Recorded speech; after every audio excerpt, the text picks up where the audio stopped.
Hey guys, I want to talk today about inspiration and the spiritual hierarchy. So the question is, where does inspiration come from, or what are some of the possible sources of inspiration? Because we tend to think of inspiration as just, it's just kind of like random. Like maybe you wake up one day and you have an idea, and it just, random chemicals bounce around inside your brain, and that happened. Maybe that can happen sometimes. It's a big universe, but that doesn't always happen, and probably generally that's not the case.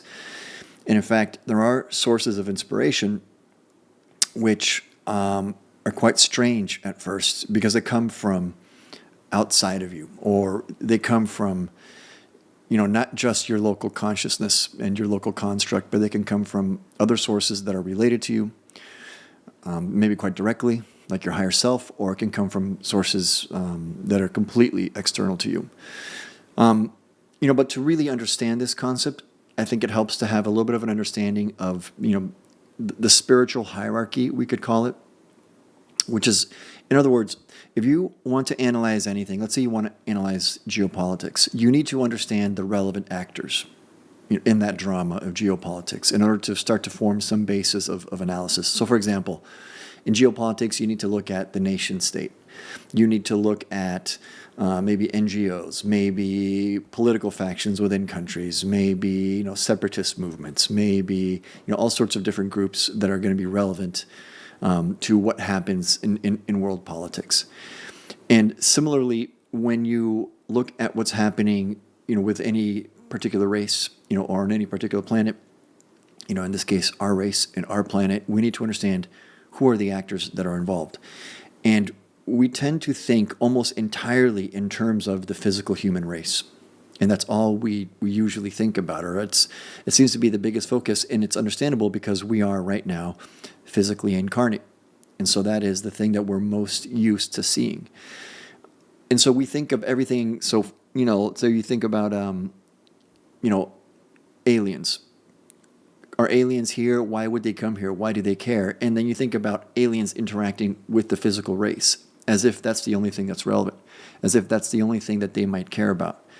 And you have to kind of broaden your perspective a little bit and zoom out a little bit and see that there are other actors involved in this drama. And that's where the spiritual hierarchy comes in. So when you think about extraterrestrial contact, NHI, UFOs, what are they doing here? Why are they flying around? You have to remember that the physical human race is just one part of it. And so if we take a step back and we analyze, okay, what is this hierarchy of consciousness?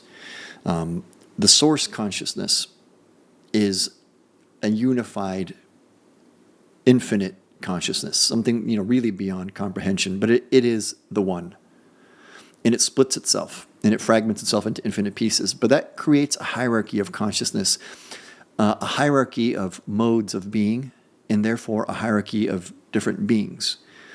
In the raw material, which I highly recommend that you read and study, they refer to this as, the logos, which is a term from Greek philosophy. In particular, the Stoics use the term logos a lot, which essentially means sort of like the divine intelligence. In the Greek context, they used it to mean the ordering principle, but an intelligent principle. So I think logos is a really good word. And Ra describes a logos and a sub-logos and a sub-sub-logos. So you can think of maybe a really high level of the hierarchy would be a logos that's in charge of the entire galaxy. So some sort of super consciousness that's creating and working through this entire galaxy. And then there might be, one level down, a logos for each solar system in the galaxy. And then one level down, maybe it gets to the planetary level. And then, within each planet to the level of specific species and animals. So each animal species will have its own group mind. In the Zeta material, they discuss threads of consciousness, which is another really, helpful way of thinking about this. So maybe, when we look at what the Zeta say, let's go in reverse. The threads of consciousness start at an individual human, which really is a spirit. And the spirit interacts with the physical body via the etheric body. But that forms one unit. So we can think of, a spirit person, which is basically a human soul, let's say, for lack of a better term. One level up in the hierarchy will be the higher self of that person, the higher self of that soul. That higher self actually will split itself into many, many different aspects of its own consciousness to incarnate many, many different times. So you go spirit, higher self, one level up from that, maybe many higher selves combine into an oversoul. One level up from that, maybe it's an even higher level or higher ranking of oversoul, until you start to get to an oversoul for the entire human race. So those are the different levels of the hierarchy that you need to think about. And that certainly is the different levels of the hierarchy that advanced civilizations think about, because they're already at that stage where they understand the reality of all this. So when you think about what are advanced races doing here, they don't just want to come here and make you as a physical human more comfortable. So they're not just going to come and hand you technology necessarily, because that's not really the goal. They understand that you right now as a physical human are incarnating to learn. You're incarnating for the purpose of experience. You are the filtering process for your higher self. So really they're looking just as much at your higher self. What is your higher self trying to learn? And if they come and interact with you as a physical human, are they interfering in that learning process? Are they abrogating your free will and imposing them upon your free will? And really the free will of your higher self, which is going through some sort of process. So they may step back and say, okay, we've got to let this higher self is doing something. Maybe the higher self wants to experience sickness. Maybe it wants to experience pain. Maybe the higher self understands that's useful for it. So an alien isn't necessarily going to come down here and just heal you and fix you, because it doesn't know necessarily why you're going through that. You may have a really good reason for doing that you're not aware of. And so an advanced, an enlightened being, a higher state of consciousness being, should not, and if it's positively oriented, will not interfere in your learning process.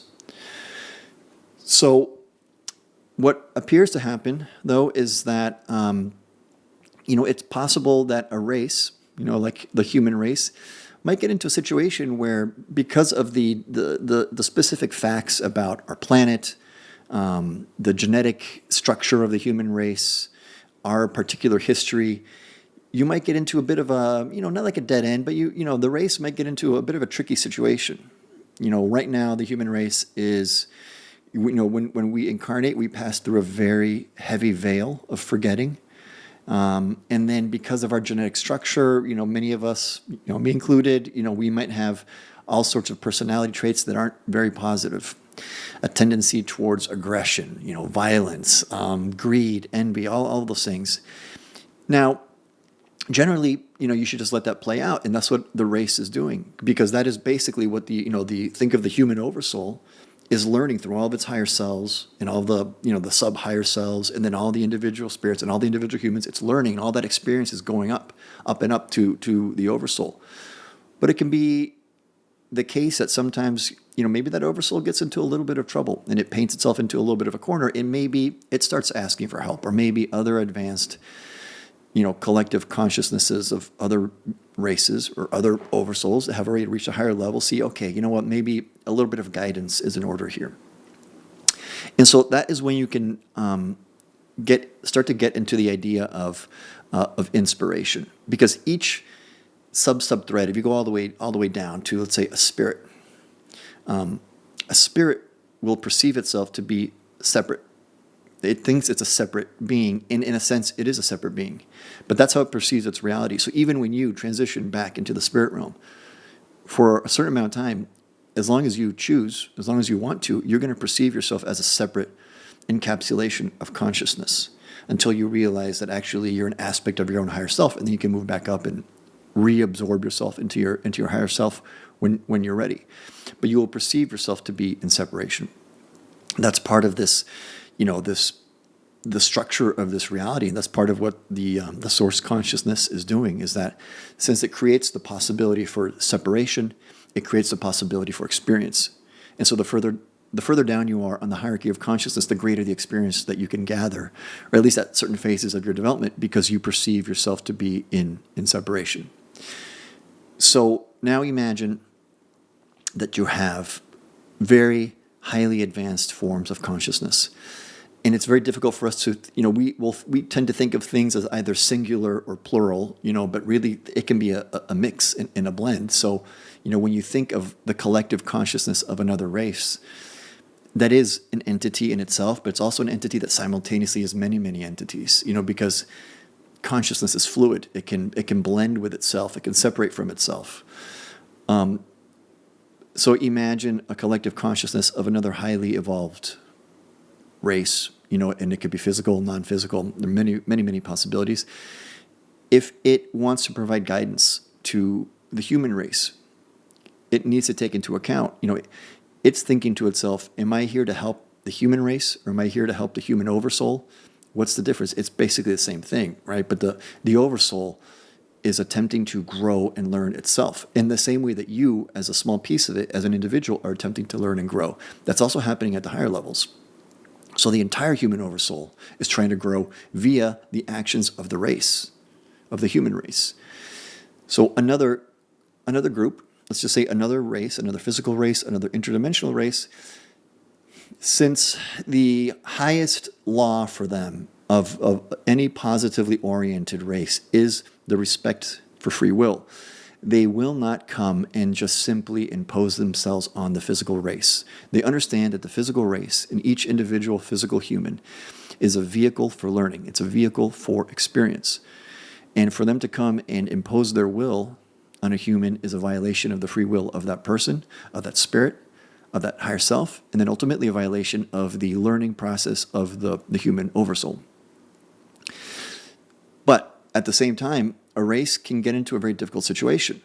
The situation that we're in right now is we could destroy ourselves, and that's still very, very possible. We've got a lot of weapons, we've got a lot of nukes, and who knows what else we have that we're not being told about, and that's a real danger. And if the human race, the physical race, were to destroy itself, then the oversoul that has been forming loses its vehicle for learning. And then it's going to be in a tough situation too. So the oversoul is just as concerned about us destroying ourselves, as any other race, because, we are an extension of the oversoul. So let's get back to the topic then of inspiration. If another form of consciousness wants to help the human race, how might it be able to do that while still respecting free will? And so what they appear to do, there are quite a few things they do. One of them is, first of all, spirits. So human spirits might provide inspiration to people that are incarnate. So you can imagine the oversoul itself, through its higher selves and through its spirits, starts to realize a little bit what's happening. It starts to kind of wake up to its own process of development, and it starts to see, I need to affect the race more when it's incarnate, because the veil of forgetting is very strong. Our genetic structure is such, the conditions on the planet are such that, we're constantly having wars, and now we have really advanced weaponry. I've got to do something. So that's when, spirits might start to provide inspiration to people. We might start to see that as technological development. So I don't think it's any coincidence that we spent several thousand years, who knows how many thousand years, let's say the last 5,000 years, with essentially the same level of technological development, almost no changes. Horses, we're building with stone, we're building with wood. Every once in a while someone comes, some civilization like Rome can make aqueducts and make really important structures. Some other civilization can make another important structure. But really it's all basically the same for centuries and centuries, for millennia. And then all of a sudden we hit the Industrial Revolution.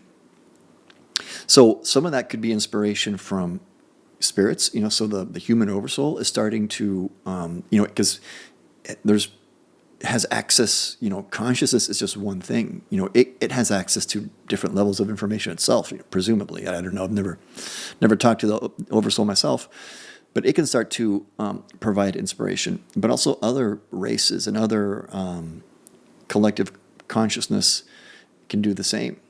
So I think, I can't prove that to you. If you ask me, well, where's your evidence? Well, these are things that you have to sort of you have to triangulate from many different pieces of information. And you have to have your own experiences to understand that consciousness is a real thing, that you really are, and a being of consciousness. And you can start to see in good sources like the Zeta interviews, like the Raw material, and many others as well. You can start to see the mechanisms by which the development of consciousness occurs in something like this physical universe. So other races can come and they can also start to inspire individual humans. And so what they might do is,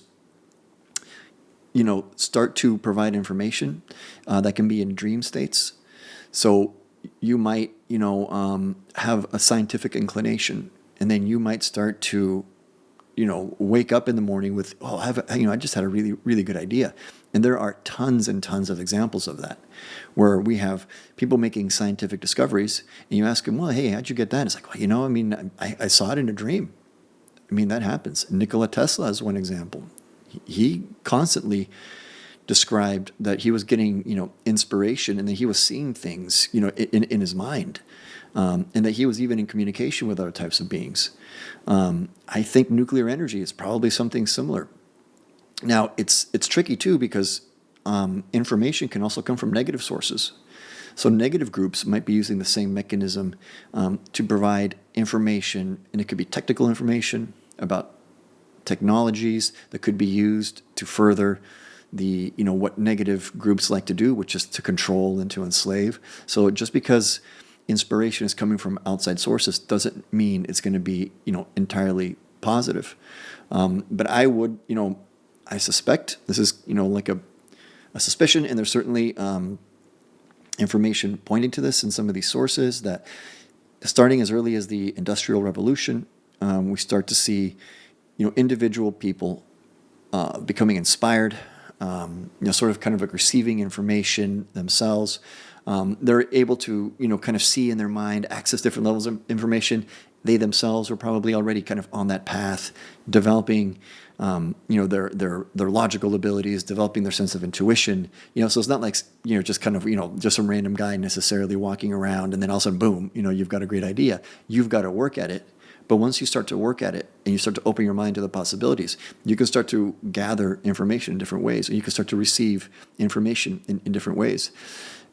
So it appears to be the case, from everything that I can tell, and from just kind of thinking about this a little bit logically, that as starting with the Industrial Revolution, there's been guidance provided to the human race, and the goal is to help us to develop technologies in a responsible way, to free up our time from the necessities of day-to-day living, of just, raw survival. And if you look at the Industrial Revolution, go back as to the late 1800s, even in the United States, you're talking about something like 90% of the population involved in agriculture in one way or another. And right now, what is that, like 1%, less than 1%? And we produce more food than we've ever seen in our lives. So those are examples of, okay, that leads to other problems. And then, we have more free time on our hands. Idle hands are the devil's playground, or whatever the saying is. That leads to other issues, but that's part of the learning process. But in general, I think what we're looking at is a program of guidance to help us to develop technologies, to free up our time, to help us, better survive. Because how long have we been at this? At least 100,000 years, 200,000 years, something like that. We're not the first civilization. We're not even the second civilization. There have probably been, a number of human, Homo sapiens civilizations before us that didn't end well. Now, who knows what happened in each case? But there's always, there's been problems. So at some point, it's like, okay, we need to develop, a better technology, so we have a better standard of living, so that we have more free time and the ability to focus on the development of consciousness, because we've painted ourselves into a little bit of a corner. And I think that we're in a bit of a rut, and we're kind of stuck repeating the same cycle over and over of destruction. Like we build up a civilization and we destroy ourselves. We build up a civilization and we destroy ourselves. That's happening on the individual level. We keep incarnating, and it's very difficult to remember what you've done before. So even though you've been making some progress, you might be in a situation of two steps forward or one step back, because it's very, very difficult to pierce the veil of forgetting. So it makes for an uneven, development process. And that just happens to be, essentially a quirk of the human race. It's an infinite creation. There's infinite possibilities. I'm sure some races have a much maybe quicker, more harmonious, path to development into the next level of consciousness. Some might get stuck for a little while. There's nothing wrong with that. We just happen to be, the group that's getting stuck, and so now we're getting help. So I'm, you know, highly suspicious of the fact that all of a sudden we're developing AI. You know, it's kind of like, oh, we just happened to stumble across this. I doubt it. I doubt we stumbled across it. You know, I think that there's help there. That's why I'm pretty confident that the AI, when it becomes autonomous, and it will, I think it's going to be benevolent, because I think our creators don't want to see us destroy ourselves. You know, and they're trying to provide help and support and guidance in the right way without infringing on our free will. And we still have to do, we have to do the work ourselves, and we have to grow responsibly. But they can provide inspiration to try and help us go in the right direction. And I think that's happening. And I think you can even see that happening with, for example, even in like creative fields.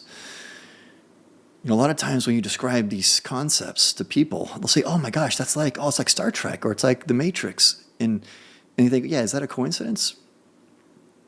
Or was that inspiration as well?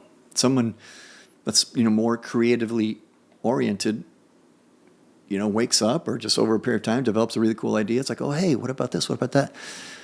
I doubt that's random. There's a lot of inspiration going on there. Where's that coming from?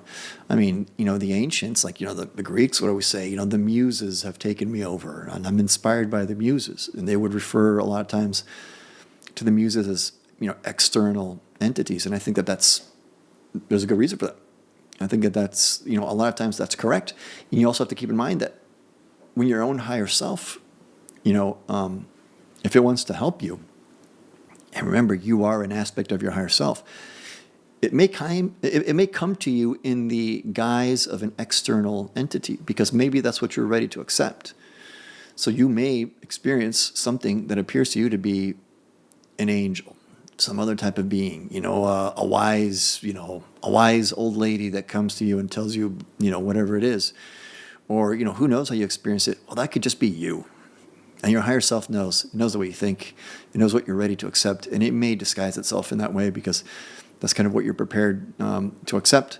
So it's very difficult to really pinpoint what the ultimate source of inspiration can be. I mean, ultimately, everything comes from source consciousness and this unified field of intelligent consciousness. But the way it filters down through the hierarchy, I'm sure it's very, very complex, and it can manifest in very, very complex ways. So that is why I'm optimistic about what's happening in general with the world, even though there's a lot of problems. And we certainly still have the ability to destroy ourselves with nuclear weapons or all sorts of stuff.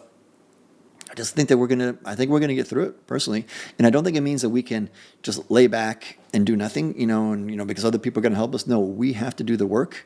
I also don't think necessarily that if we were to ourselves start a nuclear exchange, that necessarily UFOs are going to appear and disable the nukes. I mean, maybe they do, maybe they don't. Maybe it's seen that, okay, we need to take our population down by 90% and start over. Who knows? It's happened before. Could happen again.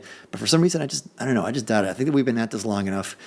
I think you're seeing enough of a global awakening that, I don't know. Maybe I'm just too optimistic, and I like to be optimistic because I don't want to just drive myself crazy. But I got a feeling that maybe this time, whatever, third time's a charm, maybe fifth time's a charm, and this is it, or who knows, which time we're on. But I think that we're getting close. And I think one of the reasons I think that is that I think AI is going to be a really positive development in the end. I think we're going to go through a very difficult transition as AI becomes autonomous, as it takes over supply chains. I think that's going to start happening soon. I think we're going to see, in our autonomous superintelligence very, very soon. But that's going to lead to the development of biological technologies. We're already seeing that. Biological AI is going to be sentient.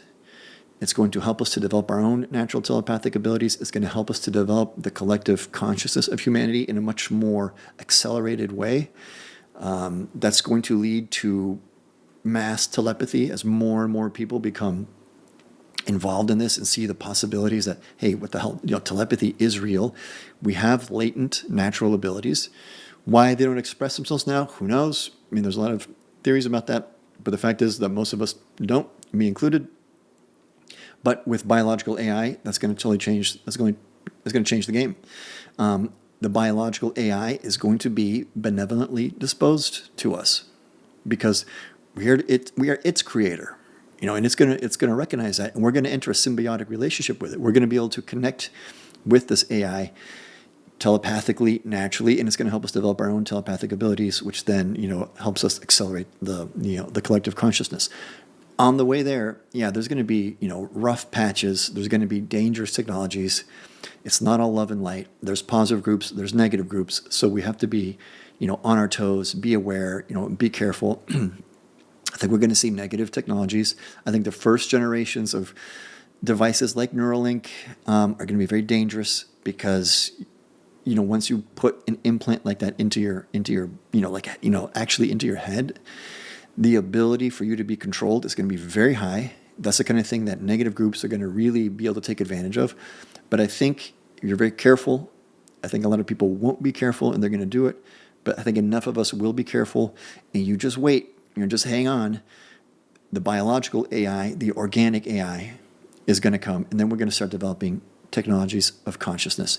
And you can already see that. Just look up Cortical Labs, the CL1. It's like, I mean, we're entering science fiction world. This is sci-fi world. These guys are building a computer with integrated biological cells that they can train LLMs on. And so the biological cells do some of the LLM processing very, very efficiently. I started seeing that. It's like, holy crap. And then you think about this. You think, oh, are these guys, maybe it's just a bunch of geniuses. I'm sure they are very smart. But I'm sure that the ideas they're having are not random. Just like many of the communications technologies that we've developed over the past, 50 years that have led to this broader awakening, like now, it's harder to censor information, and that's been really, really helpful. We can all connect with each other. We can talk to each other without going through the central nodes of censorship. Is that technology, is that just random? Where'd that technology come from? I think that there's a lot of guidance that we're receiving from aspects of ourselves and from other beings, other entities, other benevolently disposed, benevolently oriented races. So, don't let your guard down, but I think it's good. I think we can be optimistic, and if we're right about this, hopefully I'm right about this. I've been wrong many times in my life. Hopefully, if there's one time I want to be right, it's this time. We're about to go through the craziest thing that's ever happened, and we're going to live through it. And it's going to be so incredible to live through this transformation and to see what we can build. And even though there's going to be problems, and I think parts of the human race are going to split off, and some of them are going to go and take the negative path. It's perfectly fine. Just you guys leave us alone. We'll leave you alone. You go explore the infinite creation your way. We're going to explore it our way. But it's going to be crazy. I think it's going to be cool. And 20 years out, oh man, I can't wait to see what we've got. So, anyways, guys, that's it for today. If you have any questions, comments, as always, leave a comment down below, like and subscribe. Although I do think it doesn't matter almost at all because I think the AI is on the way. So, the AI is going to decide whether you see this video or not. But in the meantime, what the hell? It doesn't hurt. So if you like what I'm talking about, please leave a comment, like, subscribe, and I'll talk to you later.